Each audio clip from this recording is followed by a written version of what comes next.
मन मोहने मनमोही जा रे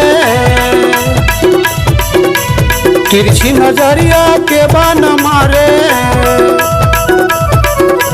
ए मन मोहने मनमोही डारे तिरछी नजरिया के बान मारे। का जादू चला दिए न अरे हरे तोर मोहनी सूरतिया सपना माया थे। तोर मुझ मुझ हंसना हो बोला भैया बनाते। तेरे दीवाना तेरा भला की माया के मधुर से बोला पिया की। तेरे दीवाना तेरा भला की माया के मधुर से बोला पिया की।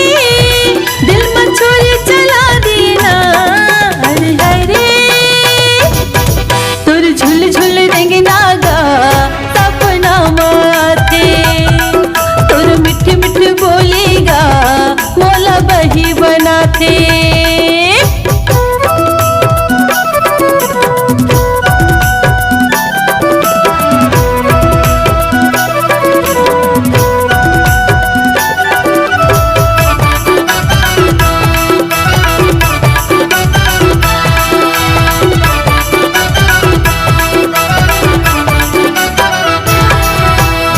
कामया के जादू चलाए घुमा था बन के भैया। घेरी बेरी तोर पारा में आता नहीं थी गजनी दैया।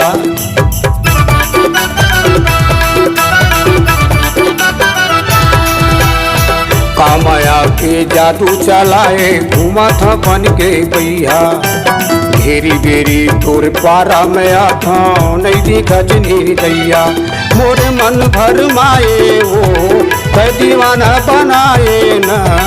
मोर मन भर माए वो कै दीवाना बनाए न। अरे हरे तोर मोहनी सूरतिया वो सपना माया थे। तोर मुझ मुझ हंसना वो मोला भैया बनाते।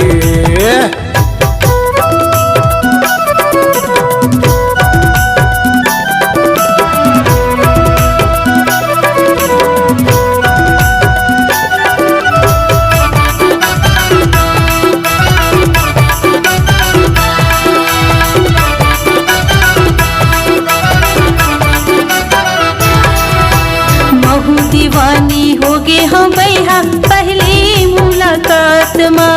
दिन भर तू ही लगू न तरैया नींद नहीं आवे रात माँ।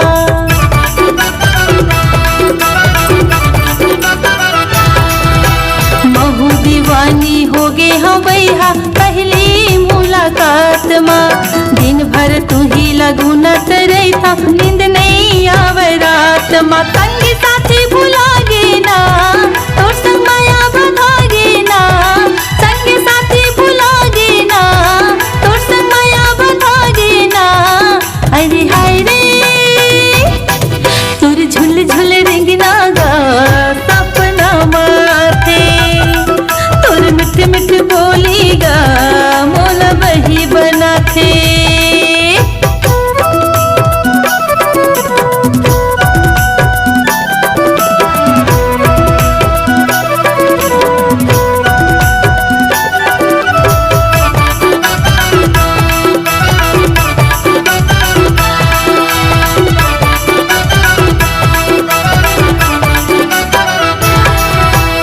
मैं का जाना माया के पिराया का गहरा होते।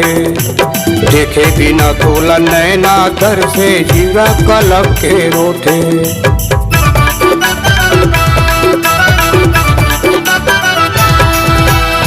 मैं का जाना माया के पिराया का गहरा होते। देखे बिना तोला नैना दर से जीवा कलब के रोते। कात की जगाए वो तन माया गी लगा दिए ना काते पीर जगाए वो तन माया गी लगा दिए ना अरे हाय रे तोर मुहनी सूरतिया वो सपना माया थे तोर मुझ मुझ हंसना वो मोला भैया बनाते तोर झुल झुल रेंगना गा सपना